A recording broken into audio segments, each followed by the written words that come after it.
ओम नमः सिद्धेभ्य। मंगलमय मंगल वीत राग विज्ञान। नमो ताहि जाते भय आदि महान। करि मंगल करि हो महाग्रंथ करण को काज। जाते मिले समाज सब पावै निज पद राज। मोक्षनाथ प्रकाशक ग्रंथराज पर हमारी चर्चा चल रही है। 9वें अधिकार को अपन ने प्रारंभ किया है और आत्मा का हित किसमें है, किस तरह से हम हमारा हित कर सकते हैं, ये सारी बातें इस अधिकार में हम समझ रहे हैं। तो सबसे पहला प्रकरण जो चला या चल रहा है अभी कि आत्मा का हित मोक्ष ही है। इस बात का बिल्कुल बहुत समझ लो, क्या कहें, एकदम बहुत जिम्मेदारी से और बहुत मेहनत करके टोडरमल जी हमको ये सिखाने में समझाने में लगे हुए हैं कि कैसे भी करके इस जीव को ये विश्वास आए कि इस जगत में, इस संसार में, इस जीव का सुख है ही नहीं, सर्वथा ही नहीं है। क्या जगत में, संसार में इस जीव को रंच मात्र भी सुख मिलने वाला नहीं कि आत्मा का हित तो एक मोक्ष में ही है। इस बात पर पूरा जोर दे रहे हैं। तो पहले तो वो सिद्ध किया टोडरमल जी ने कि आत्मा का हित मोक्ष ही है। उसके बाद जब ये प्रश्न खड़ा हुआ कि साहब पुण्य के उदय में भी तो सुख लगता है ना, तो अकेला मोक्ष में हित कैसे कहते हो? सुख तो हमको पुण्य के उदय में भी मिल जाता है। तो क्या जवाब दिया टोडरमल जी ने कि भाई जैसे किसी को विषम ज्वर हो, उसको कभी तेज बुखार होता है, कभी कम बुखार होता है। कम बुखार में उसे खुद को ऐसा लगने लगता है कि हाँ अब अपन सुखी हैं, अब हम ठीक हैं, वो ऐसा सोचता है और दूसरे लोग भी उसको कहते हैं कि हाँ ठीक है, लेकिन वास्तव में ठीक नहीं। वास्तव में वो ठीक नहीं है, वास्तव में अभी बीमारी जड़ से मिटी नहीं है। ठीक उसी तरह यहाँ पे भी जब थोड़ा पुण्य का उदय हो, थोड़ी आकुलता मंद हो, तब इसको ऐसा लगने लगता है कि हाँ मैं सुखी हूँ। खुद को हम सुखी महसूस करने लगते हैं, खुद को ऐसा अनुभव करने लगते हैं कि हाँ अब बढ़िया है, अच्छा है, क्या रहने जैसा है। वो क्या बोलते हैं उसको, जो इनका एक तरह से मंत्र था ना, फील गुड, फील गुड। क्या फील गुड जो फैक्टर चला था, अच्छा महसूस करो, तो वो अच्छा महसूस करता है और सोचता है कि संसार में भी हम सुखी हैं। राजनीति में चला था ना, फील गुड चलाओ, थोड़ा सा लोगों को ऐसा अच्छा महसूस कराओ जो लोगों को लगे हाँ सब बढ़िया बढ़िया बढ़िया चल रहा है। तो वो तो खैर उनका प्रोपेगेंडा रहता है जो भी राजनेताओं का। हमारी तो बात इतनी है कि वास्तव में इस संसार में जो सुख लगता भी है, तो वास्तव में सुख नहीं है ना, सुख है नहीं वो। क्योंकि वहां पे आकुलता तो है ही सही, भले कम है, दूसरे की तुलना में कम है, हमारी पिछली दशाओं की तुलना में कम है, लेकिन आकुलता पूरी तरह गई क्या? कि आकुलता पूरी तरह नहीं गई। इस वजह से उसे हम सुखी नहीं कह सकते, वो दुख ही है। आकुलता बराबर दुख, जितनी आकुलता उतना दुख, ये अपन कई बार देख चुके हैं और अब वापस देखेंगे।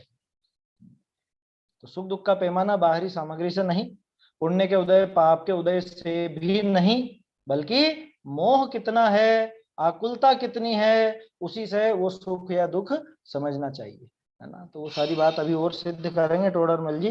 अब अपन देखते हैं पेज नंबर 308 पर, बहुत महत्वपूर्ण पृष्ठ है ये भी एक तरह से। 308 भी बहुत चुनिंदा पेजों में शामिल है, जिसमें वस्तु व्यवस्था और सुख दुख की असली बात अपने को देखने को मिलती है। कुछ पेज हैं ऐसे जिन पर बहुत अच्छे से विचार होना चाहिए। 48 है, 52 है, 197 है, 306 है, 308 है? और भी पेज कुछ निकल के आएंगे, देखेंगे अभी अपन। देखिए इसमें ऊपर ही ऊपर से देखेंगे 308 में, और हस्तलिखित प्रति में 396, 396। बहुरी सुने, संसार दशा विषय भी आकुलता घटे सुख नाम पावे है, आकुलता बधे दुख नाम पावे है। और तू पुण्य के उदय या पाप के उदय में दृष्टि रखता है, तू अनुकूलता मिलने या प्रतिकूलता मिलने उस पर दृष्टि रखता है। यहाँ तो कहते हैं सुख दुख का लेना देना उन वस्तुओं से छोड़ो, उन कर्मों से भी नहीं है। यहाँ तो सीधा सा है कि आकुलता घटने पर सुख और आकुलता बढ़ने पर दुख। कौन कह रहा है ये धर्म की परिभाषा है? नहीं, लौकिक में भी ऐसा ही। जिसके बहुत हाय हाय मची रहती है, आप क्या कहते हो? अरे पैसा तो खूब है लेकिन सुख नहीं है बेचारा। कहते हो ना, ये सब सुविधा है लेकिन सुख नहीं है। और इसके गरीब के, इसके मजदूर के, इसके पास पैसा वैसा कुछ भी नहीं है, बाहरी अनुकूलता नहीं, लेकिन सुखी है ये तो। नहीं कहते हो लौकिक में संतोषी सदा सुखी है। तो क्या कहा, बहुरी सुन, संसार दशा विषय भी आकुलता घटे सुख नाम पावे है। आकुलता घटने पर सुख नाम पाता है, और आकुलता बधे दुख नाम पावे है। किछु बाह्य सामग्री ते सुख दुख नाही, कोई बाहरी सामग्री से सुख या दुख नहीं। अरे साहब ऐसा दुख आन पड़ा, ऐसा दुख आन पड़ा माने ऐसी प्रतिकूलता आन पड़ी। कैसा दुख आन पड़ा, कि अरे बहुत प्रतिकूलता थी, मौसम की भी, शारीरिक स्वास्थ्य की भी, परिवार की भी, और ऐसी भी और वैसी भी। और मुनिराज के मुकाबले कितनी प्रतिकूलता रही उपसर्ग जयी मुनिराजों के सामने, उनके मुकाबले क्या प्रतिकूलता है हमारे, बिल्कुल भी नहीं है ना। लेकिन अरे साहब ऐसा दुख आन पड़ा, जो ये हम कहते हैं, मुनिराज क्या कहेंगे, वो बाघिन को क्या कहेंगे कि ऐसा दुख आन पड़ा। मुनिराज का विचार कैसा चलता है, अरे ये सिंह क्या मिला है, मानो मित्र ही मिला है। मैं तो इस शरीर से वैसे ही छूट करके अलग न्यारा सिद्ध होना चाहता था। मैं तो सोच रहा था कि कब मैं मुक्त होऊंगा, और ये मेरा मित्र मुझे इस शरीर से भिन्न कराने के लिए आई। ये मुनिराज की भावना होती है, समझ में। बाबूजी के शब्द हैं ये, मैंने मेरे शब्दों में कहा, शायद इतना मजा नहीं आया हो, बाबूजी के मुंह से सुनोगे तो बहुत आनंद आए। अरे ये सिंह क्या मिला है, मानो मित्र ही मिला है, कि इससे बढ़ के उपकारी कौन होगा। मैं इतना तप करके और उन कर्मों का नाश करके इस शरीर को छोड़ना चाहता हूं, और ये एक झटके में आकर ये शरीर छुड़ा रहा है मेरा। बोलो आप क्या कहते हो, अरे कैसा दुख आन पड़ा। वो क्या कहते हैं, कैसा मित्र मिला है ये तो मुझे। अब बोलो, वो शेर शत्रु है कि मित्र, वो प्रतिकूलता है कि अनुकूलता, क्या है वो सुख है या दुख है, कि बाहरी सामग्री से, बाहरी संयोगों से सुख या दुख नहीं है। देखिए उदाहरण से स्पष्ट हो जाएगा बिल्कुल। जैसे काहू दरिद्री के किंचित धन की प्राप्ति भई, तहां किछु आकुलता घटने ते वाको सुखी कही, और वह भी आपको सुखी माने। ठीक है, उदाहरण समझना। बहुरी काहू बहुत धनवान के किंचित धन की हानि भई, तहां किछु आकुलता बधने ते वाको दुखी कही, और वह भी आपको दुखी माने। ऐसे ही सर्वत्र जानना, क्या क्या कहा, कि कोई गरीब हो, गरीब मजदूर होता है ना, मजदूर को दिन भर की कितनी मजदूरी मिलती है, बेचारे बहुत परेशान रहते हैं। दिन भर वो इतनी मेहनत करें, अपने हड्डियों को दुखावें, अपने शरीर को पूरा कष्ट दें, दिन भर भागा दौड़ी करें, मेहनत करें, वजन ढो करके 3-3 मंजिल तक चढ़ जाएं, रेत सीमेंट वगैरह लेकर के, और शाम को वो ठेकेदार चुपचाप ही निकल रहे बिना बोले, तो ये मुंह देखते रह जाए, क्या हुआ, दिन भर मेहनत करी, कुछ भी हाथ में आया। अब उस मजदूर को 100 रुपए भी मिलते हैं, मान लो क्या चलता है अभी, 300-400 रुपए जहां जैसी रेट चलती हो, तो उसको वो 300 रुपए भी मिले, मान लो, है ना। 300 रुपए कोई बहुत बड़ी बात है क्या, नहीं है। अपन 300 छोड़ो, 100 रुपए का उदाहरण लेते हैं, ठीक है ना। 100 रुपए भी उस मजदूर को मिलते हैं, उसको कितनी खुशी होती है? तो 100 रुपए मिल गया, आज तो 100 रुपए मिल गए। आपके जो बच्चे हैं, जिनको पॉकेट मनी आप दिया करते हो, बड़े बच्चों की बात नहीं कर रहा, आप तो छोटे छोटे सैकड़ों रुपए लेते हैं पॉकेट मनी में, उसको 100 रुपए मिलते, कितनी खुशी होती है। तो सोचता आज तो सुखी हो गया, आज तो सुखी हो गया। वो स्मैकची होता है ना, स्मैकची, स्मैकची समझते हैं ना, जिनको स्मैक की लत हो, नशे की लत हो, वो पता है आपको, वो घरों के बाहर अगर प्लास्टिक का या वो समझ लो उसका नल हो बाहर लगा हुआ हो, तो टोंटियां तक उखाड़ के ले जाते। उनको सिर्फ 50-60 रुपए चाहिए, जितने में उनका वो पैकेट आ जाए, जो भी आता हो उतना मिल जाए, कि इतने रुपए मिल गए, बहुत संतुष्ट, सुखी हो गया, वो सुखी, क्या ऐसा सुखी हो गया। समझ में ही बात, किसकी बात कर रहे हैं अपन, जिसके पास पैसे नहीं। या वो छोटे बच्चे, आपके बच्चे जिनको आप वो देते हो, पॉकेट मनी देते हो, वो 100 रुपए मिलते, कितने खुश हो गए, बहुत खुश हो गए। ठीक है, अब आप हो एक, आप करोड़पति, आप रिक्शे से या ऑटो से कहीं पर गए, और वहां उसको पैसे देते समय आपका 100 का नोट गिर गया। अब आप घर पे आके, अरे यार 100 रुपए, 100 रुपए को नुकसान हो गया, 100 रुपए गुम गए, 100 रुपए गुम, 100 रुपए उसको मिले और 100 रुपए आपके गुमे। उसको 100 रुपए मिलने पर कोई संसार नहीं मिल गया, आपके 100 रुपए घटने पर कुछ घट नहीं गया आपका। करोड़ों में 100 रुपए चले जाए, क्या क्या घटा बताओ, लेकिन फिर भी अरे दिमाग खराब हो गया, नुकसान हो गया। अरे 100 रुपए तो, अरे नुकसान हो गया ना, लेकिन बताओ करोड़ों में से 100 रुपए भी चल गए तो इसका कुछ घट गया क्या? नहीं घटा। लेकिन उसके पीछे जो आकुलता है, उस आकुलता से ये खुद को दुखी महसूस करता है। जबकि 100 रुपए की क्या बिसात है बताओ आज के जमाने में। उस गरीब को 100 मिल भी गए तो उसको क्या मिल गया ऐसा है? 100 रुपए में क्या मिल जाएगा बताओ जरा। लेकिन उसको उसी में बहुत संतुष्टि आ गई, उसी में बहुत निराकुल हो गया। समझ में आ रही है बात?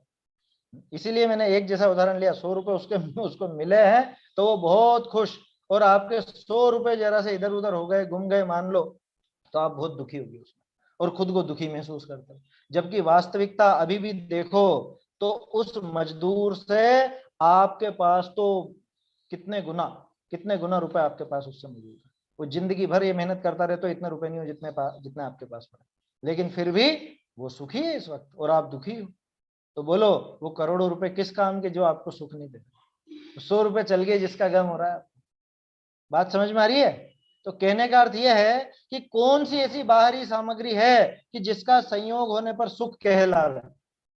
कौन सी ऐसी बाहरी सामग्री है कि जिसका वियोग होने पर सुख कहलाए अथवा दुख कहलावे? कुछ भी कहलावे। कि सामग्री से सुख दुख का तोल बिल्कुल भी नहीं है, आकुलता से सुख दुख का तोल है। आकुलता से नापी जाएगी आपके कितना सुख और कितना दुख। या आपके हृदय में आकुलता ज्यादा है तो भले आप करोड़ों अरबों कमा रहे हो, उस समय भी आप दुखी। और आपकी आकुलता कम हो तो भी आपको कुछ भी नहीं हो आपके पास तो भी सुखी। गुरुदेव उदाहरण दिया करते थे एक बहुत जोरदार, क्या पूरा का पूरा, वो तो बहुत लंबा खींचते थे और ऐसा दृश्य बना देते थे सामने, क्या कि जैसे मान लो अब आजकल तो जैसे अपन स्वच्छता मित्र कहते हैं, ऐसा कोई वो ऐसा व्यक्ति और शाम को बैठ करके अपनी टूटी खाट पर बैठा है, दो एक उसके जो बच्चे हैं वो आसपास बैठे हैं और उसकी जो घरवाली है वो लाके उसको छाछ में रोटी चूर के दे रही है और वो बिल्कुल ऐसा ठप्पे से एक पैर ऊपर करके और ऐसा बैठा है। कैसे बैठा है? खुद को चक्रवर्ती समझता हूँ। मैंने बहुत शॉर्ट में सुना दिया, गुरुदेव 10-15 मिनट लेते हैं, पूरा बहुत अच्छा खींचते हैं, सामने पूरा चित्र आपको दिखा देंगे। अब बोलो क्या है उसके पास? अपनी वो टूटी झोपड़ी के आगे बाहर खाट पे, खाट भी टूटी, उस टूटी घाट पे वो उसके समझ लो दो एक बच्चे बच्ची जो भी हैं वो खेल रहे हैं उसके सामने, और वो ऐसा खुद को चक्रवर्ती मान के तो छाछ में रोटी खा रहा है। और छाछ में रोटी खाते हुए वो इतना संतुष्ट, इतना सुखी मान रहा है खुद को, जितना आप आपके वो आलीशान बंगले में एसी में बैठे हुए उस मोटे गद्दे पर, 7-8 इंच के मोटे गद्दे पर बैठ करके खुद को, वैसी आकुलता आपको बनी हुई है जो उसके नहीं। बोलो कौन सी सामग्री से सुख है? कौन सी सामग्री मिले तो सुखी हो जाएंगे? कौन सा सामने कोई आ जाए जिससे दुखी हो जाएंगे? बताओ। समझ में आ रही है बात? तो ये हमें समझना पड़ेगा कि संसार दशा में भी वस्तुओं के मिलने बिछड़ने से सुख दुख का लेना देना नहीं है। संसार दशा में भी हम देखते हैं कि जिसके आकुलता घटती है वो सुखी कहलाता है, जिसके आकुलता बढ़ती है वो दुखी कहलाता है। यही नियम है। तो मैथ्स का फॉर्मूला बनाओ, दुख की क्या क्या फॉर्मूला बना? आकुलता इज इक्वल टू दुख। जितनी आकुलता, 100 ग्राम आकुलता इज इक्वल टू 100 ग्राम दुख। समझ में ही बात? 100 ग्राम निराकुलता बराबर 100 ग्राम सुख, ऐसा बना लेना। जितनी आकुलता उतना दुख, जितनी आकुलता कम उतना कम दुख, जितनी आकुलता ज्यादा उतना ज्यादा दुख, आकुलता का अभाव सो सुख। अरे ये बात को इतनी सिद्ध करने की आवश्यकता ही नहीं होनी चाहिए।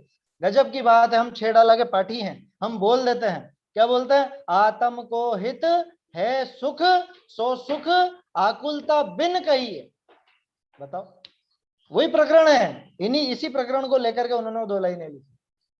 आकुलता शिव माही न ताते शिव मग लागे चाहिए, कि मोक्ष में आकुलता नहीं है इसलिए मोक्ष मार्ग में लगे रहो भैया। आकुलता का नाम दुख है और वो आत्मा के लिए अहितकारी है, इसलिए आत्मा का हित एक सुख ही है जो कि मोक्ष में है, इसलिए आत्मा का हित मोक्ष ही है। हेंस प्रूव्ड, ऐसा लिखते हैं ना वो मैथ्स के सवाल करने के बाद बच्चे, इस तरह से सिद्ध किया गया।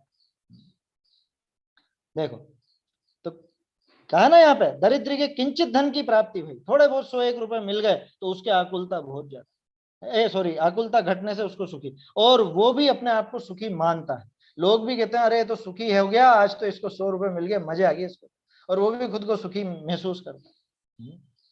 बहुरी काहू बहुत धनवान है और किंचित धन की हानि भई, तहां किछु आकुलता बधने ते ताको दुखी कही। और वह भी आपको दुखी माने है। आपके 100 रुपए चले गए तो आप दुखी। अरे आप सब अपने बचपन में जाकर के देखिए, आपको जब कितने रुपए पॉकेट मनी मिलती थी, हैं 5 रुपए 10 रुपए ऐसा, उस टाइम पर जब छोटे छोटे से थे, हैं? आप में से बहुत लोगों को याद आ गई होगी। और उस टाइम आपको कितनी खुशी हुई होगी, अरे 10 का नोट 10 रुपए मिल गया है, बताओ। अब अगर 10 रुपए तो वही है ना, आज भी वो 10 का नोट तो 10 ही का कहलाएगा ना, 100 का तो नहीं कहलाएगा। और उस जमाने में भी 10 का तो 10 का ही कहलाएगा। अभी वो बात मत लगाना कि साहब वैल्यूएशन तो घट गया आज 10 की, है। अब 10 रुपए से सुख होता हो तो आज कोई 10 रुपए किलो, मैं आपको 10 रुपए देता हूँ, क्या 10 रुपए क्या करूंगा 10 रुपए लेकर, है कुछ नहीं। तो वास्तव में उस वस्तु से कोई सुख दुख नहीं है। जिसके आकुलता अधिक वो ज्यादा दुखी, जिसके आकुलता घटे वो कम दुखी, उसके दुख घटेगा, सीधी सी बात है। ठीक है, ऐसे ही सर्वत्र जानना। बहुरी, अब देखो, अब और आगे बढ़ते हैं। ये वाला जो अपन चैप्टर देख रहे हैं ना आज, इसको देखना आप कितने कितने ढंग से उन्होंने सेट किया टोडर में। बहुरी आकुलता घटना बधना भी बाह्य सामग्री के अनुसार ही नहीं। लो, अभी तो हम क्या सोच रहे थे कि साहब दुख तो आकुलता से है, लेकिन दुख चलो कोई वस्तु से तो नहीं मिलता, लेकिन आकुलता से मिलता है ना। और आकुलता तो उन वस्तुओं से होती है कि नहीं होती है? तो कह रहे हैं कि उनसे भी नहीं होती, कि आकुलता का भी उनसे लेना देना नहीं। माने दुख का तो रिश्ता है ही नहीं उन वस्तुओं के साथ।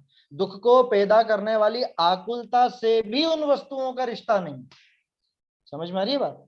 देखिए पढ़ता हूं। बहुरी आकुलता घटना बधना भी बाह्य सामग्री के अनुसार नहीं, कषाय भावनी के घटने बधने के अनुसार है।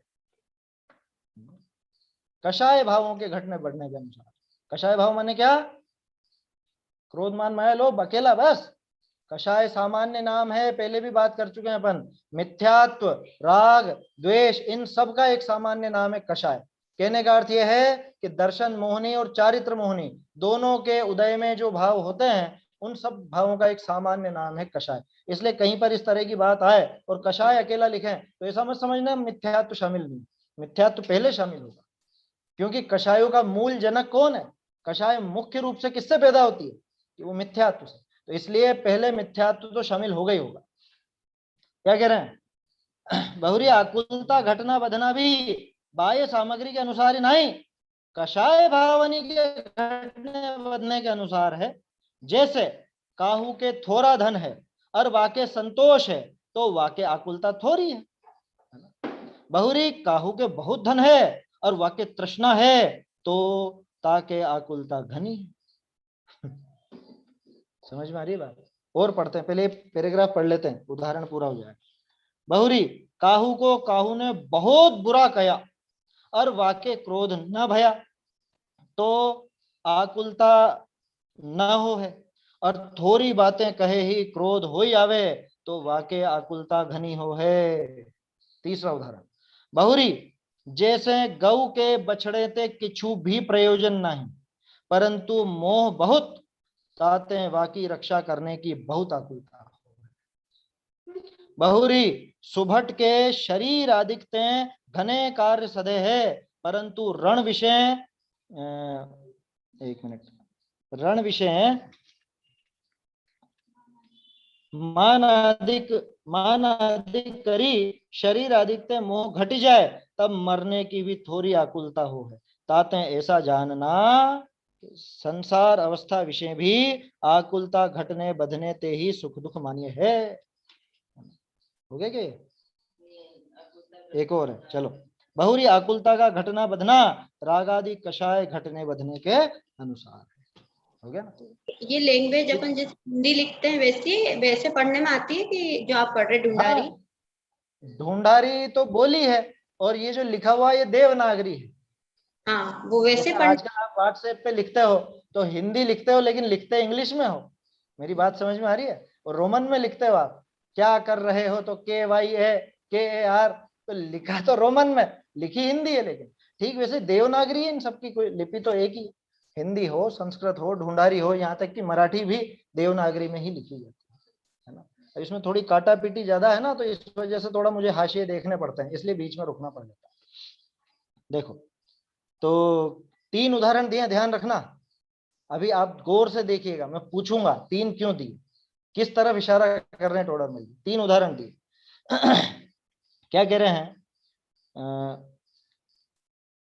एक मिनट। आकुलता घटना बढ़ना भी, पहली लाइन जो है उसी की सिद्धि इन 3 उदाहरण से। आकुलता घटना बढ़ना भी बाहरी सामग्री के अनुसार नहीं है। किसके अनुसार है? कषाय भावों के घटने बढ़ने के अनुसार।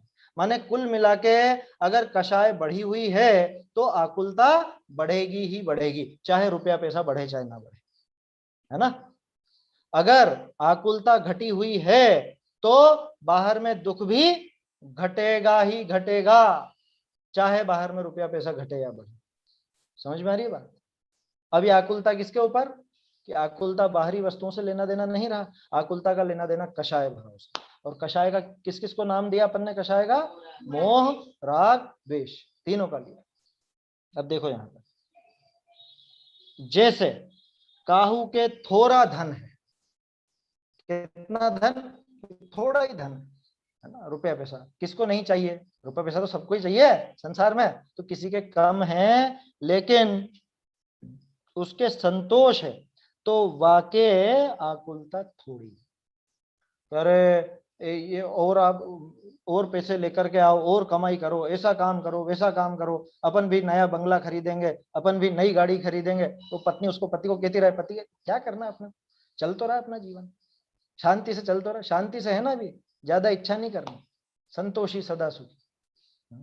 संतोष में रहता है वो सुखी रहता है ना। जो संतुष्ट रहे, जैसी दशा मिले उसमें संतोष कर ले, उसको कौन दुखी कर सकेगा बताओ।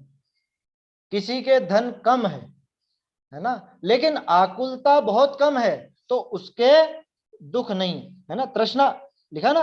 किसी के बहुत धन है और वाके, एक मिनट उल्टा हो गया, ये तो नीचे का उदाहरण। काहू के थोड़ा धन है और वाके संतोष है।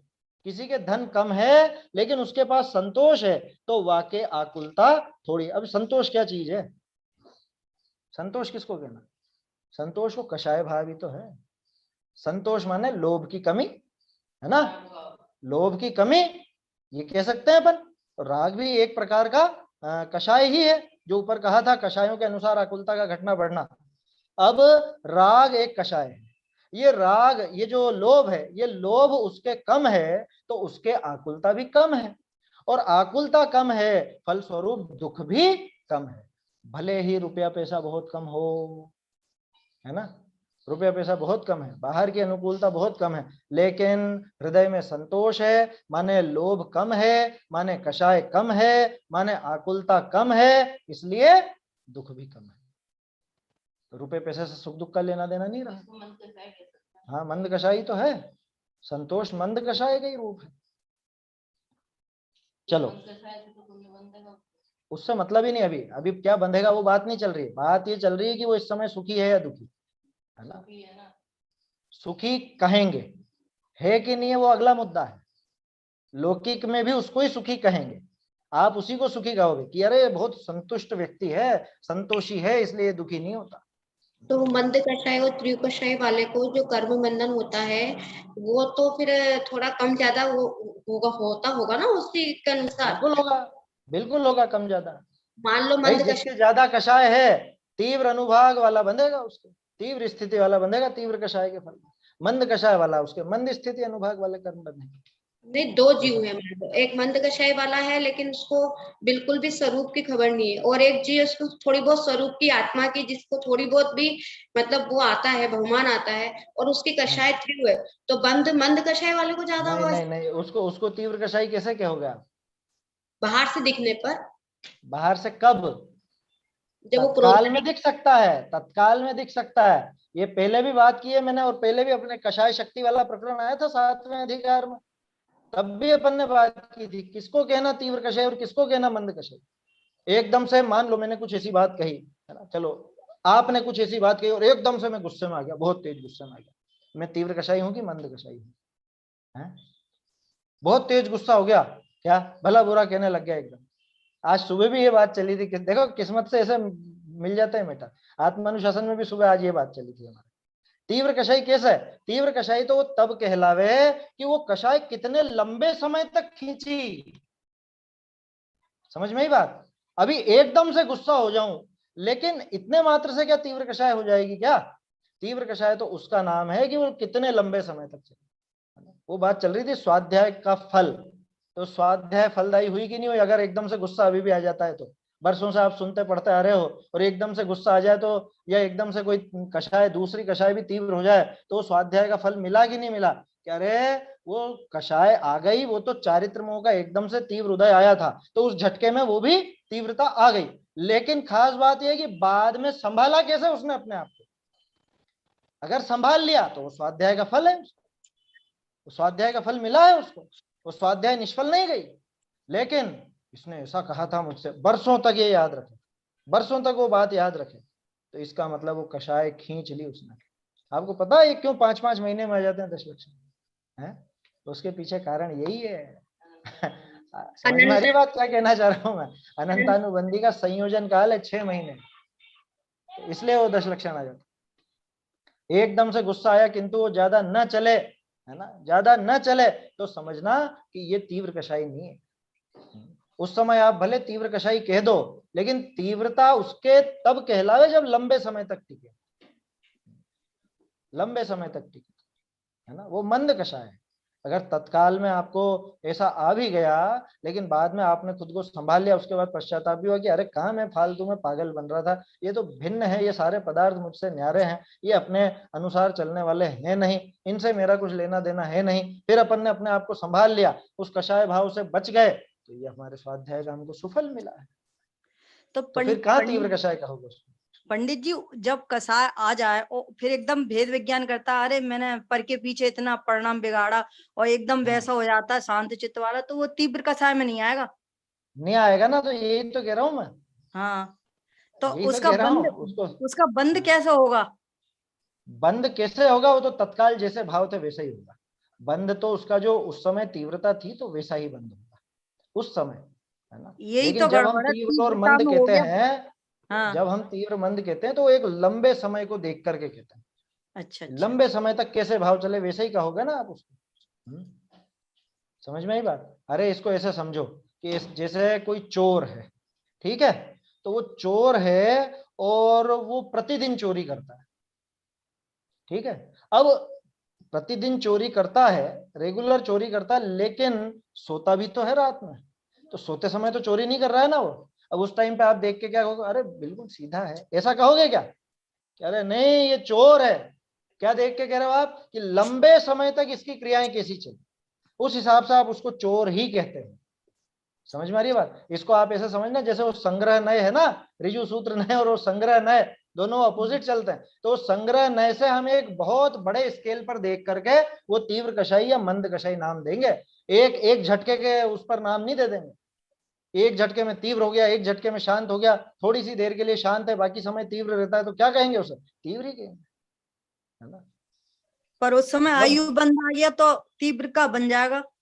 नहीं, वो देखो कर्णानियोग का विषय है, आयु का बंध भी ऐसे नहीं होता। आयु का बंध उसके जीवन के मध्यम परिणामों में होता है। अच्छा, आया समझ में? तीव्र तम में और मंद तम में कभी नहीं होता उसके जीवन के, ना। पहले मैं बहुत कंफ्यूज होता था उसमें, मैं सोचता था कि जब बीच के लेवल में होगा तो सबके एक जैसा होगा, ये सबका एक जैसा नहीं, उसकी तीव्रता और उसकी मंदता के बीच का, पूरी दुनिया की तीव्रता मंदता के बीच का नहीं।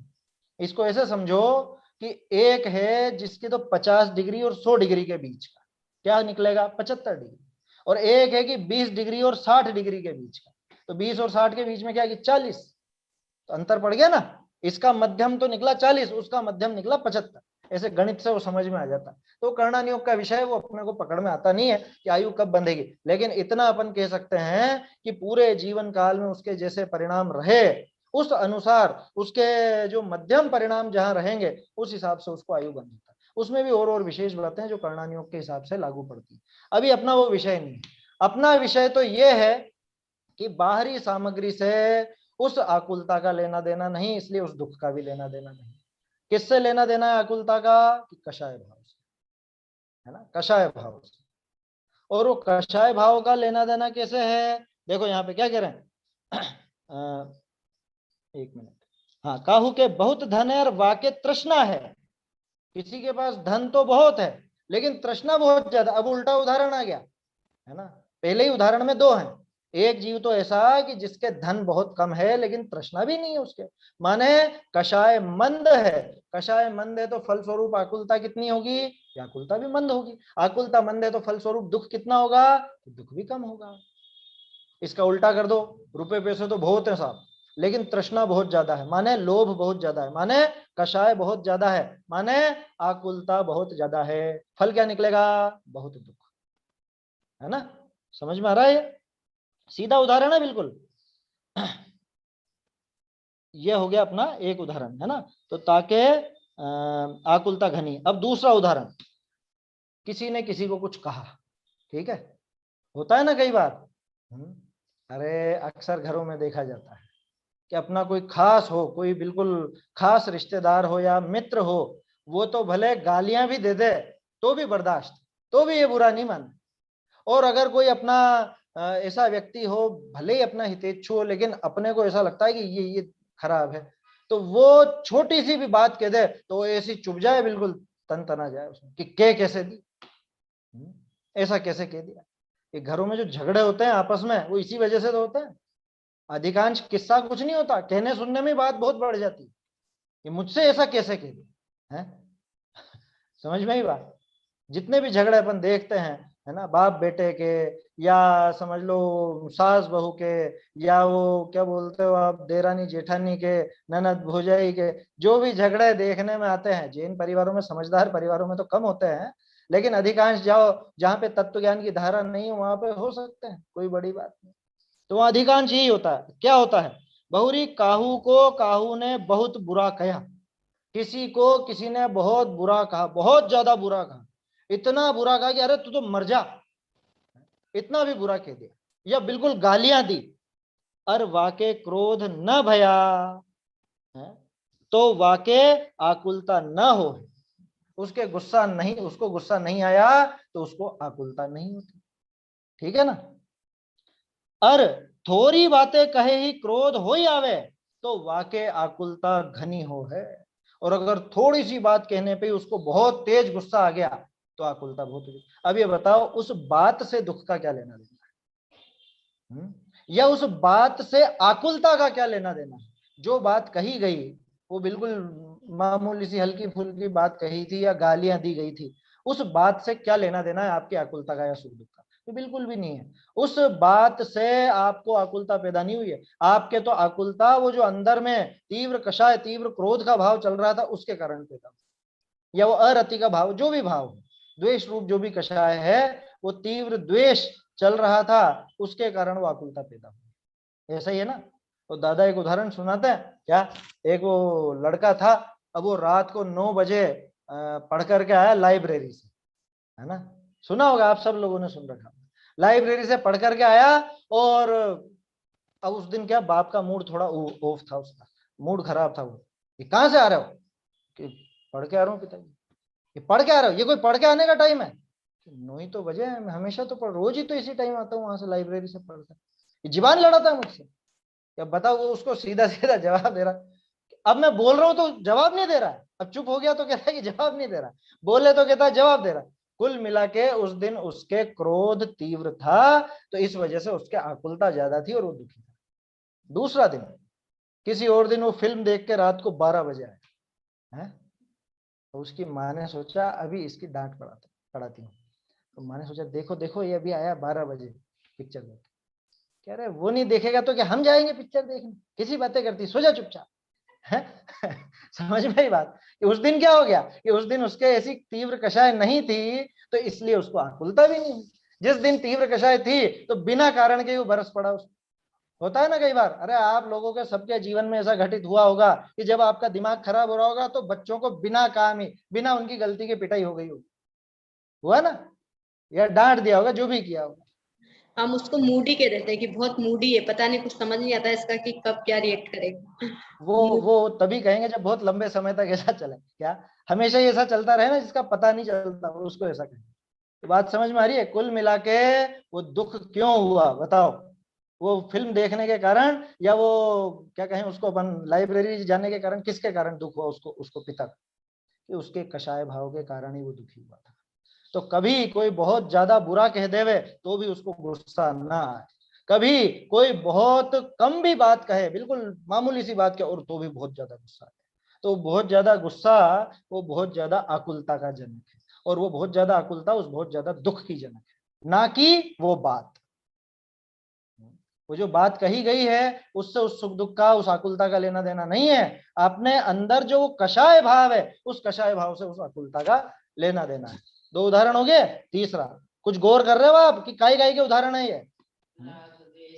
देखो अब यहां देखो तीसरा, बहुरी जैसे गऊ के बछड़े ते किछु भी प्रयोजन है। बोलो, बछड़ा उसके पक्ष में आता भी है क्या कभी, जब बड़ा हो जाता है तो? वो बछड़ा जब छोटा रहता है तब तक उसका दूध पीता है, और वो माँ उसकी रक्षा के लिए प्राणों की बाजी तक लगा देती है। शेर से भिड़ जाती है, गाय तो फिर भी बड़ी है, गाय छोड़ो, वो हिरण है ना, हिरणी भिड़ जाती है शेर से, चीते से, इनसे। यूट्यूब पर आप देखोगे तो ऐसे वीडियो देखने को मिल जाएंगे। वो भिड़ गई अपने बच्चे के लिए, शेर से भिड़ गई। आप भक्तमर स्तोत्र में बोलते तो हो, आया समझ में? वहां पे वो मृगी भिड़ जाती है अपने बच्चे के लिए। ये बताओ, वो बच्चा बड़ा होकर के उसका साथ देगा? बुढ़ापे में सेवा करेगा उसकी? है? वो बड़ा होकर के सेवा करेगा क्या? जैसे मनुष्य का बच्चा तो बड़ा होकर के सेवा भी करता है? आपको भली भांति रखे भी सही, और ऐसा वैसा। जानवरों में ऐसी व्यवस्था है क्या? वो जो गाय का बछड़ा या हिरण का बच्चा है वो बड़ा होकर कोई सेवा करने वाला भी नहीं। कदाचित भूख लगी हो तो वो अपनी माँ को ही भगा दे, खुद खा ले जो भी मिले।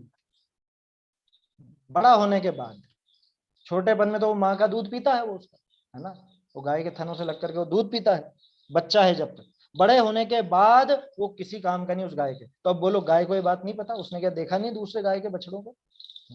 उस गाय को उस बछड़े से कोई प्रयोजन नहीं, कोई प्रयोजन सिद्ध नहीं होता, फिर भी मोह बहुत। कैसा मोह? ये मेरा है, ये मेरा अंश है, ये मेरा बच्चा है, इसको कोई कैसा हाथ लगा ले। वो बिल्कुल सीधी गाय हो और अगर उसके बछड़ा हुआ हो तो उसके पास जाकर के एक बार बछड़े के हाथ लगा के देख, तो सीधी से सीधी गाय भी आपको सींग से मारने की कोशिश करेगी। मोह बहुत, ताते वाकी रक्षा करने की बहुत आकुलता। दूसरी तरफ बहुरी सुभट माने वो जो वीर योद्धा है, युद्ध में लड़ने जाते हैं, सुभट को शरीर आदित्य घने कार्य सधे। उसका तो सारा जीवन उस शरीर से ही सधने वाला है ना, सारा का सारा काम उस शरीर से ही होता है ना। लेकिन उस वो युद्ध भूमि में अपना मान इतना उसका बढ़ा हुआ रहता है कि अरे प्राण भी चले जाए तो गम नहीं, नाम होना चाहिए कि हमने पीठ नहीं दिखाई, हमने युद्ध में इतनी वीरता दिखाई, हमने वीरता से सामना करा दुश्मन का और दुश्मन के छक्के छोड़ा दिए।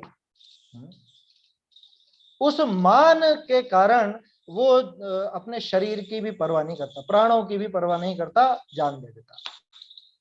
बोलो अब क्या कहें? है यहाँ प्रयोजन था, उसको नहीं, उसको भी छोड़ दे, और वहां प्रयोजन कुछ भी नहीं था तो भी चिपका के ऐसे रखे कि उसके पीछे जान दे। कैसी विचित्रता है! किसके कारण? अब बोलो किससे है सुख दुख? ये मोह, यहाँ मोह आया। अब देखो तीनों उदाहरणों को गौर से। पहला उदाहरण था राग का, रुपए पैसे। दूसरा उदाहरण था द्वेष का, भला बुरा कह दिया। और तीसरा उदाहरण मोह का दिया। तो 3 हो गए ना, राग द्वेष और मोह। ये तीनों के तीनों आकुलता पैदा करने वाले हैं, और तीनों के तीनों आकुलता पैदा करते हैं, इसलिए ये तीनों ही मूल रूप से हमारे दुख के कारण, ये सिद्ध होता है इससे। ताते ऐसा जानना कि संसार अवस्था विषय भी, संसार अवस्था में भी न प्रयोजन देखा जाता है, न कोई अपनी पसंदीदा वस्तु देखी जाती है, न कोई भला बुरा कहा या अच्छा कहा वो देखा जाता है ना, कुछ नहीं देखा जाता। आकुलता के घटने बधने से ही सुख दुख माना जाता है। किसमें सुख है? बोलो, मरने में सुख है कि नहीं है? उससे पूछो योद्धा से, अरे मर जाएंगे क्या दिक्कत है, मर करके भी नाम अमर होता है, तो मरना भी हमको प्रिय है, मरने से हम नहीं घबराते, मरने को कुछ नहीं गिनता। दूसरी तरफ वो बच्चा मर नहीं जाए, उसका कोई प्रयोजन सिद्ध नहीं होता, तो भी उस बच्चे की जिंदगी के लिए वो लड़ती, अपनी जान गंवा देती, मरने को तैयार मोह के पीछे, है ना। तो आकुलता घटने बधने से ही सुख दुख मानिए है। बहुरी आकुलता का घटना बधना राग आदि कषाय घटने बधने के अनुसार है है ना। ये तीनों उदाहरण दिए ना, जो राग द्वेष मोह, तो आकुलता का घटना बढ़ना भी राग आदि कषाय माने राग द्वेष मोह, इन तीनों के घटने बढ़ने के अनुसार है, ऐसा अपने को समझना चाहिए। हो गया ना, ये ये राग पैराग्राफ हो गया। का जनक मोह को ही मानेंगे ना, मोह की तीव्रता का हाँ, नाम। मूल रूप से तो मोह ही है, इनके सबके मूल में मोह है, लेकिन अकेला मोह मोह कहते रहो तो समझ में नहीं आता ना। अभी टोडरमल जी ने 3 उदाहरण दिए तो समझ में बैठी ना बात, ये राग और ये द्वेष और ये इस तरह के, ये सब बात अपने को तभी तो समझ में बैठी। इसलिए वो अकेला मोह मोह कहें तो समझ में नहीं आएगा। मुख्य रूप से तो वो मिथ्यात्व ही है। क्यों कि मिथ्यात्व का नाश होने पर वो कषाय भी नष्ट हो जाती है, वो घातिया अघातिया सब नष्ट हो जाते हैं। ये क्रम देखा था ना अपन, आत्मा का हित मोक्ष ही है। फिर भी इसके साथ साथ ये कषाय भी है भाई। दर्शन मोहनी में जब मिथ्यात्व का उदय रहता है तो अकेला वो थोड़ी ना रहता, अनंतानुबंधी भी तो साथ में होती है। तो उनका जोड़ा है, गठ जोड़ा है इनका, तो ये साथ में आते हैं। ये आया समझ में? ये इसकी सहायक सामग्री समझ लो, उस मोह की सहायक सामग्री है कषाय, और ये दोनों मिलकर के जीव को बहुत दुखी करते हैं। चलिए 2-4 मिनट है अभी, है ना, थोड़ा सा और ये देख लेते हैं अपन, वैसे पूरा पैराग्राफ तो हो नहीं पाएगा। तो एक बात तो अपने को क्लियर हो गई कि ये सुख दुख का लेना देना किससे, बाहरी वस्तु से तो बिल्कुल भी नहीं, आकुलता के घटने बढ़ने से। और आकुलता किसका संबंध किससे, कि उस मोह से, माने वो राग द्वेष और मोह, मिथ्यात्व राग द्वेष, इन तीनों के घटने बढ़ने से उस आकुलता का भी घटना बढ़ना होता है। तो आकुलता का घटना बढ़ना, उस पर हम अगर ध्यान देंगे तो अपने आप समझ में आ जाएगा कि सुख दुख किससे है हमारा, और तभी जाकर के हम सही जगह पर प्रहार करेंगे। हम गड़बड़ क्या करते हैं, हमने सोच रखा है कि रुपए पैसे सुख होगा, तो हम रुपए पैसे बढ़ाने लग जाते हैं। हम सोचते हैं इनको जुटाओ क्योंकि इनको जुटाने से सुख हो जाएगा। हम इनको छोड़ना नहीं चाहते कि अरे ये तो हमारे सुख के कारण है, ये चले जाएंगे तो हम दुखी हो जाएंगे। जबकि पता नहीं है कि रुपया पैसा साथ में होने पर भी ये दुखी ही बना रहता है आकुलता की वजह से, और रुपया पैसा नहीं हो तो भी ये सुखी हो सकता है आकुलता नहीं होने की वजह से। आया समझ में? ऐसे ही वो द्वेष वाला उदाहरण ले लेना कि कोई कुछ भी कह दे, भला बुरा कैसा भी कह दे, अरे उत्तम क्षमा का अर्घ बोलते तो हो आप, घर ते निकारे तन विदारे, और बेर जो ना कहा धरे क्या, बहुविध नाना नाना विधि कर, नाना विधि तरह तरह के वो उस पर करता है, रुपए पैसे भी छीन लेता है, अंग भंग कर देता है, ये सब करता है, और फिर भी बोलो उनको कोई दुख नहीं। क्यों? क्योंकि आकुलता नहीं। अरे ये भी योद्धा का उदाहरण आया ना, अपने प्राणों की परवाह नहीं, हाथ कट गया पैर कट गया तो भी बस ऐसे ऐसे हाथ हिलाए जा रहा, तलवार चलाए जा रहा। सुने होंगे ना ऐसे केस, क्या वो सिर बिल्कुल अलग हो गया लेकिन तो भी वो घोड़ा आगे जाता गया तो ये हाथ इसका ऐसे ऐसे हिलता है, उसको गर्दन कटने की परवाह नहीं। क्या हुआ ये कि उससे मोह इतना नहीं रहा जितना उस मान से, उसकी मान बढ़ा हुआ था ना। तो एक कषाय दूसरी कषाय को तो यूं भी दबा देती है, ये अपन ने पहले भी पढ़ा, एक कषाय तीव्र हो तो दूसरी कषाय को दबा देती है। और इसी विधि का प्रयोग आचार्य अपने को सही मार्ग पे लगाने के लिए भी करते। क्या एक कषाय दूसरी कषाय को घटा देती है, तो इसके ऐसी कषाय बढ़ाओ कि जिससे इसकी ये तीव्र कषाय घटे। मंद कषाय लगाओ, इसको मंद कषाय में लगाओ तो अपना तीव्र कषाय घटाए। ऐसा प्रयोग आचार्य देव करते हैं, जो अपन ने चरणानी योग के व्याख्यान के विधान में देखा था। ठीक, तो ये ना 1-आध मिनट है, अभी आगे पैराग्राफ पढ़ेंगे तो समय ज्यादा हो जाएगा। मेरे ख्याल से भाई साहब भी शायद पधार चुके होंगे। इसमें भैया इसे हम राग में इसमें लोभ को, और द्वेष में इसमें क्रोध को, क्रोध को, हाँ, और नीचे मोह में इसमें माया, और उसको दोनों को ऐसे चारों को माया कहाँ लिया? नहीं, हाँ वो मान को ऐसे मान असल में नहीं है, ममत्व है। वो जो हाँ। उसका परिणाम है ना कि ये बछड़ा मेरा मेरा, तो ममत्व को अपन ने मोह के साथ जोड़ा है ना। राग में मुख्य लोभ ही है और द्वेष में मुख्य क्रोध ही कहा जाता है। तो इसलिए एक उदाहरण क्रोध का लिया, एक उदाहरण लोभ का लिया, और इधर ये जो ममत्व परिणाम है ये मोह का उदाहरण है। यहाँ भी उस नाम से ही तो मोह ज्यादा, मेरा नाम, तो मान कषाय में वो मेरा नाम पढ़े तो साथ साथ ही चलते हैं। इस वजह से ये यहाँ पे ऐसा समझना चाहिए कि जितनी कषाय ज्यादा उतनी आकुलता ज्यादा, उतना दुख ज्यादा। जितनी कषाय कम उतनी आकुलता कम, उतना दुख कम। बाहरी रुपए पैसे चाहे ज्यादा हो चाहे कम हो, बाहर में आपको गाली देने वाले मिले चाहे स्तुति करने वाले मिले, चाहे बाहर में अपना शरीर चला जाए चाहे कुछ भी, समझ में आ रही है बात? हमारे प्रयोजन का हो चाहे नहीं हो, कैसी भी परिस्थिति बने उससे हम सुखी दुखी कभी नहीं होते। संसार में भी, टोडरमल जी के इन शब्दों पे ध्यान दो, संसार में भी, लोक में भी सुखी दुखी किसको कहा जाता है? कि जिसके आकुलता ज्यादा है उसको दुखी कहा जाता है, जिसके आकुलता कम है उसे सुखी कहा जाता है। तो अभी इतनी बात अपन ने देखी, इसके आगे और भी है प्रकरण, उसको अपन फिर कल देखेंगे। निज निधि निज में बताई यह अनंत उपकार है, इसके लिए जिन वाणी मांगे वंदना शत बार, वंदना शत बार।